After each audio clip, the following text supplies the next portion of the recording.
తాకట్లో ఉన్న నమస్కారం, వెల్కమ్ టు సుమన్ టీవీ. నేను గీతాంజలి. ప్రస్తుతం మనతో పాటు శ్రీ జగదాంబ త్రిశక్తి పీఠాధిపతులు తాళ్ళూరి బనారస్ గురూజీ గారు ఉన్నారు. వారితో మాట్లాడదాం. గురుగారు నమస్కారం అండి. నమస్తే అమ్మా. మంత్రం సిద్ధించిందా లేదా అనేది తెలుసుకోవడం ఎలా అనేది ఈ రోజుల్లో చాలా మందికి ఉన్నటువంటి ఒక సందేహం. గురుగారు అంటే పలానా గురుగారి దగ్గరికి వెళ్ళామండి, మేము బాగా నమ్మకంగా ఉంటాం, మా జీవితం గురించి వారికి బాగా తెలుసు, అంటే మాకు ఏది సరైనదో దాని ప్రకారంగా మాకు ఒక మంత్రం ఇచ్చారండి, ఇన్ని వేలు లేదంటే 1,00,000 ఇలా జపం ఇచ్చారు, అవి పూర్తి చేశాము, కానీ మాకు సిద్ధించిందా లేదా అర్థం అవ్వట్లేదండి, ఎలా తెలుసుకోవాలి అనేది ఒక ప్రశ్న. గురువుగారు తెలియచేయండి. చాలా మంచి ప్రశ్న ఇది కూడా. మంత్రం సిద్ధించింది లేదు అనే దానికి ప్రథమంగా ఆ మంత్రం తీసుకున్న గురువు ఎందు వీరికి భక్తి ఎంత ఉన్నది అనే దాన్ని బట్టి ఆధారపడి ఉంటుంది. గురువు ఎందు భక్తి లేకపోయినా, నమ్మకం లేకపోయినా, అలాగే గురువుని వేరే చోట ఎవరైనా విమర్శించే ప్రదేశంలో మనం నిలబడ్డా, మన గురువుని వేరే గురువుల్ని విమర్శిస్తున్నప్పుడు మనం వాళ్ళతో పాటు చేతులు కలిపిన మంత్రం సిద్ధించాలి అంటే అది సిద్ధించదు. ఎందుకంటే గురువు అనేటువంటిది ఎవరైనా ఒకటే. గురుమండలంలో ఉండేటువంటి గురువు మీరు ఏ గురువుని చూసినా కూడా మన గురువు ఎవరైతే మంత్రం ఇచ్చారో ఆ గురువుని అవతల గురువుల్లో దర్శనం చేసుకుని నమస్కరించాలి తప్ప, ఈ కాలంలో చాలా మటుకు ఏమైపోయిందంటే వారేదో బాగా మహిమలు చేస్తున్నారంట అంటే మన గురువుని వదిలేసి అక్కడికి వెడుతున్నాము. అంటే మన కన్న తల్లిని వదిలేసుకున్నట్లే కదా. కాబట్టి గురువు నిజంగా దాన్ని హర్షించరు. అలా పోగవుతున్న జనాభాను చూసి అవతల గురువు కూడా వీళ్ళని పోగు చేసుకున్నా కూడా ఆయన కూడా గురువు కాడు. చూడండి, రెండిటికి ఇక్కడ చాలా ఇది ఉన్నది. అతను కూడా గురువు కాడు. నీవు ఎవరినైతే తొలిగా గురువుగా భావన చేసి ఉన్నావో ఆ గురువుతోనే ప్రయాణం చెయ్యాలి, ఆ గురువుతోనే నువ్వు సమాధానం పొందాలి ఏ ప్రశ్నకైనా కూడా. నీకు ఎంత చేసినా కూడా ఆ గురువుగారు చెప్పింది అవ్వలేదు అంటే అది నీ లోపమైనా అయి ఉండవచ్చు, లేదా గత జన్మ కర్మకి ఇంకా అది నువ్వు చేసే జపము సంఖ్య దానికి సరిపోకపోయి ఉండవచ్చు కర్మను తీసివేయటానికి. ఎలా అంటే ఇప్పుడు మనం చూడండి, మామూలు చిన్నగా జ్వరంగా అనిపిస్తే మనం ఏదో పారాసిటమాల్ ట్యాబ్లెట్ లాంటిది వాడతాం. అది మన అందరికీ తెలిసిపోయిన ట్యాబ్లెటే. ఇప్పుడు డోలో కానీ ఇట్లాంటివి ఇవి వేసేసుకుంటాం ముందర, కానీ ఎంతకి తగ్గపోదు. అప్పుడు మనం డాక్టర్ దగ్గరికి వెళ్ళాల్సి వస్తుంది. మేము ఇవి వేసామండి, వాడు చెప్తాడు అప్పుడు, అమ్మ ఇది ఎందుకు ఇట్లా వేసుకోకూడదు, మీ శరీరాన్ని ఇవన్నీ అనవసరంగా పాడు చేస్తాయి అని చెప్పి ఆయన వేరేవి రాసిస్తాడు. అప్పుడు అది పనిచేసి మనకు తగ్గుతుంది. కాబట్టి అలాగే మనము కూడా మన గురువుని మళ్ళీ ఇది జరగనప్పుడు, ఈ మంత్రంతో మనకి ఇది జరగలేదు అనే భావన మీలో కనుక ఒకవేళ ఉన్నట్లయితే కనుక దాన్ని మన గురువు దగ్గర వెలిపించుకోవాలి. అక్కడి నుంచే మళ్ళీ తిరిగి సమాధానాన్ని పొందే ప్రయత్నం చేయాలి. సో అలాంటి జరిగినప్పుడు మాత్రమే మంత్రం మనకి సిద్ధవటానికి ఎక్కువగా కనిపిస్తుంది. రెండవది, మంత్రం సిద్ధించాలి అంటే కనుక ముఖ్యంగా అంటే మాకు అలాగే ఉన్నది, పాప మా గురుగారు ఇంకా అవ్వలేదని చెప్పి అని అన్నారు, లేదా ఇంకా చేయలేకపోతున్నాము, మేము గురువుగారు చాలా దూరంలో ఉంటారు, ప్రతిసారి ఆయన దగ్గరికి వెళ్ళాలన్నా చాలా సమయం పడుతుంది అనుకునే వాళ్ళందరికీ నేను చెప్పిన చిట్కా పాటిస్తే కనుక మంత్రం సిద్ధమవుతుంది. మంత్రం సిద్ధవ్వాలంటే మొట్టమొదటిగా ఆ మంత్రం, ఇప్పుడు సహజంగా మనం శ్రీరామ అనే మంత్రాన్ని మీ గురువుగారు మీకు ఇచ్చారు. ఇప్పుడు ఈ శ్రీరామ అనేటువంటి మంత్రాన్ని మీరు ఎట్లా జపం చేస్తున్నారు, దానిలో లోపాలు ఏంటి అనేది మనం పరిశీలన చేసినట్లయితే, శ్రీరామ అని జపం చేసేటువంటి నామాన్ని ఎవరైతే చేస్తున్నారో చక్కని పరిశుభ్రమైన వాతావరణంలో కూర్చున్నారా లేదా బాగా గమనించుకోవాలి. తర్వాత శ్రీరాముడు ధర్మానికి ప్రతీక. సో మనలో ధర్మానికి సంబంధించిన లక్షణాలు కూడా ఉండాలి అనేటువంటిది గమనించుకోవాలి. రెండవది, శ్రీరాముడు ఏ గురువు కనిపించినా కూడా వాళ్ళకి చక్కగా సాష్టాంగ నమస్కారం చేయటము, తర్వాత వారి దగ్గర నుంచి ఆశీస్సులు పొందటమే తప్ప తనుగా ఈ కోరికల్ని కానీ లేకపోతే మన మనసులో ఉండేటువంటి భావాల్ని కానీ ఆ గురువుల దగ్గర వ్యక్తపరిచేవాడు కాదు రాముడు. రాముడికి ఏమి కావాలో అని గురువులందరూ కూడా ఆయనకు ప్రసాదించారు. సో అలాంటి లక్షణాలు మనలో ఉన్నాయా, అది ముందుగా గమనించుకోవాలి.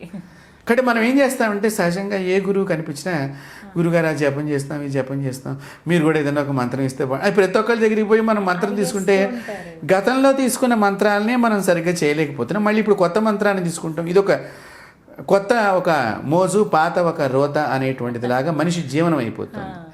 సో అలాంటప్పుడు ఎన్ని మంత్రాలు తీసుకున్నా మనకి సిద్ధులు జరగవు. కాబట్టి ఈ లోపాన్ని మన వీక్షకులు ఇది గమనించాలి ముఖ్యంగా. కాబట్టి గురువుల దగ్గరికి వెళ్ళండి. మీకు వేరే గురువులు ఉన్నారు, వారికి వెళ్ళి గురువుగారు నేను పలానా మంత్రం మా గురువుగారు ఇచ్చారు, దాని ఆశీస్సులు తొందరగా నాకు లభించాలి, మీరు కూడా ఆశీర్వచనం చేయండి అని ఒక నమస్కారం చేస్తే వారు మంచి మనసుతో తప్పకుండా నీకు ఆ మంత్రం తొందరగా సిద్ధించగలుగుగా కానీ వారు ఆశీర్వచనం చేస్తారు. మనం ఇది నిజంగా చేస్తున్నామా? ఈ ప్రక్రియ చేయటం లేదు, అసలు చేయట్లేదు ఇప్పుడండి. ఒకటి.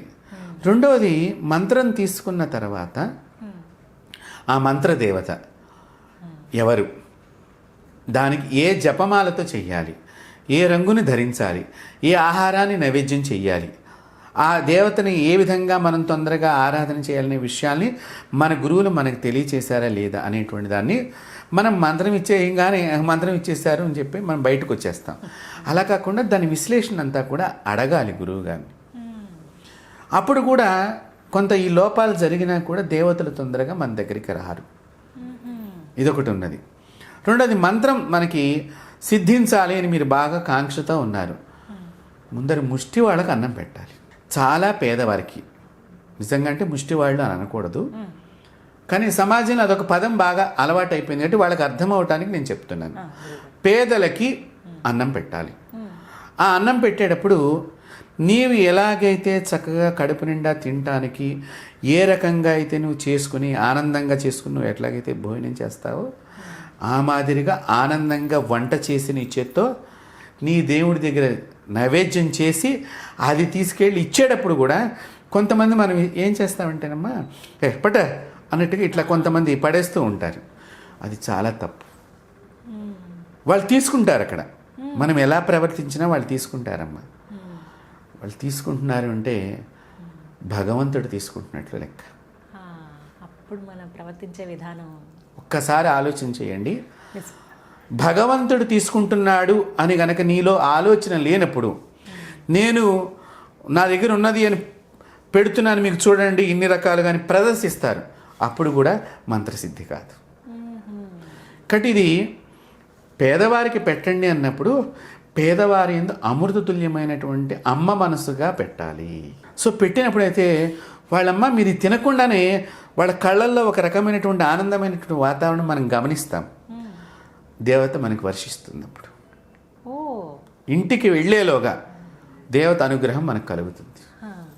అంత సుస్పష్టంగా దేవతలు ఎప్పుడూ కూడా మనల్ని డబ్బును సంపాదించి మూట కట్టమని చెప్పలేదు.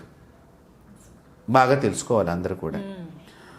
డబ్బు దానందరికీ అది వస్తుంది, మనం చేయవలసిన పని మనం చేయాలి. ఈ డబ్బు వచ్చినప్పుడు పూర్వకాలంలో మా చిన్నతనంలో మేము గమనించిందంతా ఏంటంటే, నాన్నగారు డబ్బులు తెచ్చారనుకోండి, జీతమే కానివ్వండి వ్యాపారమే కానివ్వండి, అమ్మకి ఇస్తే అమ్మ దేవుడి దగ్గర పెట్టేది. అంటే ఏంటి, ఆ డబ్బు లోపల ఉండేటువంటి నోట్లు ఒక కట్టగా తీసుకొచ్చారనుకుందాం, ఎవరెవరి చేతుల్లోంచి వస్తాయో మనకు తెలియదు. ఎందుకు అని శాస్త్రం ఎందుకు చెప్పండి, పూజ దగ్గర ఈ చిల్లరి కాయిన్స్ కూడా మనం పూజ దాన్ని కూడా కడగమని చెప్పింది వేదం. దేవత అనుగ్రహానికి పాత్రలు కావాలి అంటే, మంత్రసిద్ధి కలగాలంటే ఇవి కూడా చెయ్యాలి.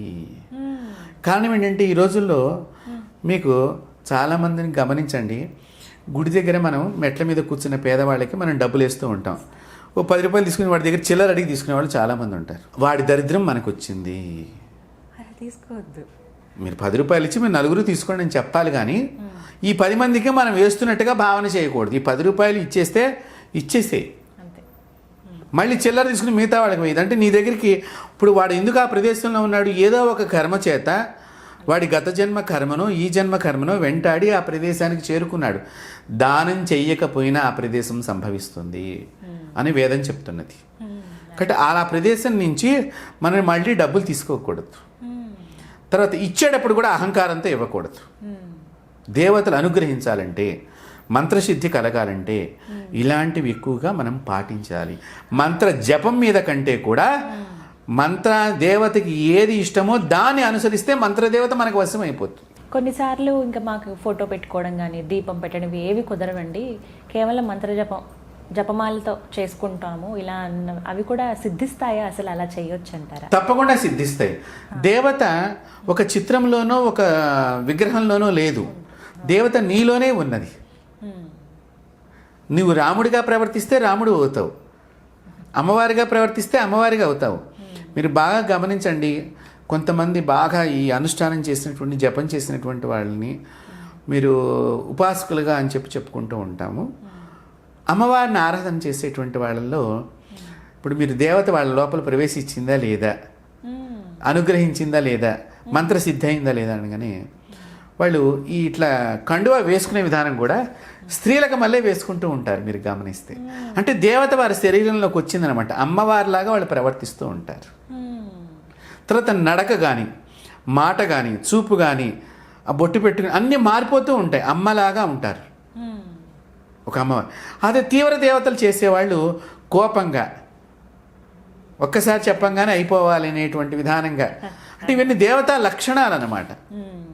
కాబట్టి ఈ దేవతా లక్షణాలు మనలోకి రావాలి అంటే మనకి దేవతలందరూ చెప్పిన విధానం ఏంటంటే అక్షర లక్షలు జపం చేయటం అనేది ఒక పద్ధతి ఉన్నది, వాస్తవమే. కానీ ఆ దేవతకి ఆనందమైన పని చెయ్యకుండా లక్షలు జపం చేశాననే దాని మీద మనసు పెట్టవద్దు. ఇలా జపం అంటే మంత్రం తీసుకుని జపం ప్రారంభించినప్పుడు ఉదాహరణకి ఒక 20 రోజుల్లో ఇన్ని వేలు పూర్తవ్వాలని ఉంటుంది కదండి. అలా ఉన్నప్పుడు ప్రతిరోజు తలకు స్నానం చేసి కూర్చోవాలా జపానికి, లేదా ఏమైనా వెసులుబాటు ఉంటుందా దీనికి? పుణ్యస్త్రీలు నిత్యము తలస్నానం చెయ్యకూడదని వేదం చెప్పింది. వారు రోజుకి మామూలుగా కంఠస్నానమే చేయాలి. మగవారికి శిఖ పెట్టుకోమని శాస్త్రం చెప్పింది. కాబట్టి గుండుగా ఉంటుంది కాబట్టి శిరస్నానం చేయటం ఉత్తమము. కాకపోతే ఈ రోజుల్లో తలస్నానం చేస్తుంటే కూడా శరీరానికి పడటం లేదు, వ్యాధులు సంభవిస్తాయి. కాబట్టి కొంచెం నీళ్లు సంప్రోక్షణ చేసుకుని తల మీద కంఠస్నానం చేసి చేయవచ్చు. దేవతలు దానికేమీ మనల్ని ఏదో సరిగ్గా చేయలేదనేటువంటి భావన మనం బాధపడాల్సినటువంటి అవసరం. గృహస్థులుగా ఉన్న వాళ్ళకి అది కుదురుతుందంటారా? గృహస్థులుగా ఉన్నవారికి కూడా కుదురుతుంది, తప్పేమీ లేదు, చక్కగా కుదురుతుంది. చేయకపోయినా నడుస్తుంది, చేసుకోవచ్చు. మరి మంత్రజపం పూర్తి అయిపోయింది, ఇన్ని వేలు పూర్తి చేసామండి మేము, ఉదాహరణకు ఒక 80 వేలు చేసాము. మరి చివరి రోజున చేయవలసింది ఏంటి 80 వేలు పూర్తి అయిపోయిన తర్వాత? అంటే సహజంగా 1,00,000 సార్లు జపం చేయమని శాస్త్రం చెప్పిందమ్మా.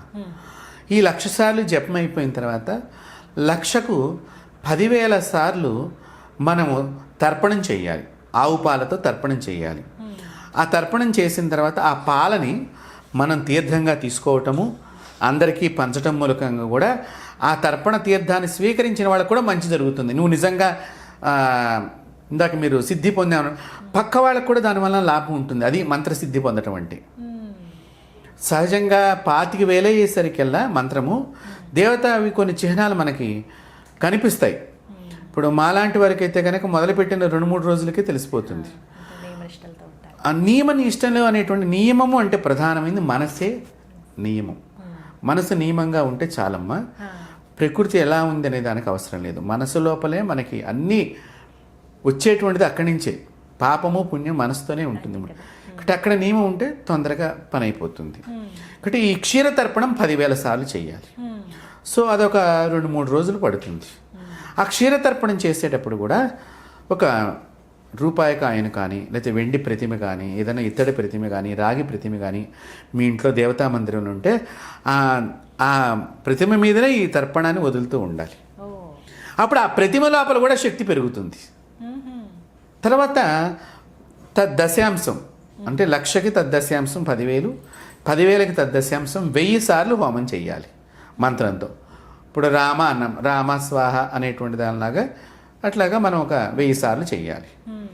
చేసిన తర్వాత 10 మందికి భోజనం పెట్టాలి తప్పకుండా. ఈ 10 మందికి భోజనం పెట్టడంలో విశేషంగా కొంత బ్రాహ్మణులు కూడా చెప్పడం జరిగింది. ఈ బ్రాహ్మణులు అని చెప్పడంలో గల కారణం ఏంటంటే యజ్ఞోపవీతము, సంధ్యావందనము, అనుష్ఠానం ఉంటుంది. కాబట్టి వారి దగ్గరున్న దేవత వీరికి ఆశీర్వచనం ఇచ్చి వీరి మంత్రశక్తిని అభివృద్ధి చేయటమో, వీరి మంత్రదేవతని వారికి చక్కగా ఉపయోగపడేట్టు చేయటమో, లేకపోతే మంత్రసిద్ధిని కలిగించడానికి ఆ దేవతా శక్తి కూడా వీళ్ళకు ఉపయోగపడుతుంది. అందువల్ల 10 మంది బ్రాహ్మణులకు అన్నం పెట్టి 10 మంది లేని పేదవారికి అన్నం పెట్టడం మూలకంగా ఇది ఒక ప్రొసీజర్. ఇలా కొన్ని లక్షల సార్లు చెయ్యాలి ఆ మంత్రాన్ని. చేసినప్పుడు ఒక్కొక్కసారి మంత్రం మనకి మొండికి వేసినట్టుగా దేవత మనకి అసలు గురువు చెప్పినట్టు నడుచుకున్న గురువు మీద ఎంత అభిమానం ఉన్నా కూడా అవ్వనప్పుడు ఆ మంత్రసిద్ధి అవ్వనప్పుడు ఏం చెయ్యాలి? అప్పుడు కుంకాన్ని తర్పణం కింద పెట్టుకుని వదలాలి. క్షీరతర్పణం అన్నాం కదా, ఇప్పుడు కుంకుమతో నీళ్ళని కానీ కొబ్బరి నీళ్ళని కానీ ఆ మంత్రం మీద తర్పణంగా వదిలినప్పుడు అమ్మవారికి అప్పుడు మన యందు దయ కలిగేటువంటి అనుగ్రహం ఉంటుంది. ఒకటి ఈ తర్పణాల్లో కూడా రకరకాలుగా ఉన్నాయి, ఏ విధంగా తర్పణం చేయాలనేటువంటిది. ఒకటి ఇలా చేసినట్లయితే కనుక మంత్రసిద్ధి తొందరగా అవుతుంది. మంత్ర జపం చేస్తున్నప్పుడు ముఖ్యంగా స్త్రీలను విమర్శించరాదు, చిన్నపిల్లల్ని కొట్టకూడదు, వృద్ధులను కాపాడాలి, ప్రకృతిని కాపాడాలి, ప్రతి చెట్టుని దేవతగా భావన చేయాలి. పరుష పదాలు కానీ ఒకరి బాధించేటువంటి పదజాలం కానీ మన నోట్లోంచి బయటకు రాకూడదు. కాబట్టి ఇదొక నియమంగా మనం చేస్తే తొందరగా మంత్రసిద్ధి అయితే అవుతుంది. ఈ విధంగా చేస్తే పుష్పమాలలు కట్టడం మూలకంగా కూడా మంత్రసిద్ధి అవుతుందమ్మా. ఏ పుష్పాలనైనా సరే అలా నేను స్వయంగా అనుభవించాను. ఎందుకంటే నా చిన్నతనంలో మా స్కూల్కి దగ్గరగా హనుమంతుల వారి యొక్క గుడి ఉండేది. నేను పుష్పమాలని కట్టేటప్పుడు ఆయనకి ఇష్టమైన భగవంతుడు రాముడు కాబట్టి రామ అంటూ ఒక్కొక్క పువ్వుని నేను బంధిస్తూ తీసుకువెళ్ళి వేసేవాడిని. రోజు వేయటం మూలకంగా నాకు ఆయన కొద్ది రోజుల్లో స్వప్నంలోకి రావటము. మరి నేను ఆయన పూజ చేయలేదు, ఆయనకి ఇష్టమైన దేవుడి నామంతో పూలమాల కట్టి ఈయనకి వేశాను. కాబట్టి ఏంటంటే పుష్పమాలతో అంటే ఏంటి, మనం రాముడిని స్మరణం చేస్తున్నాము.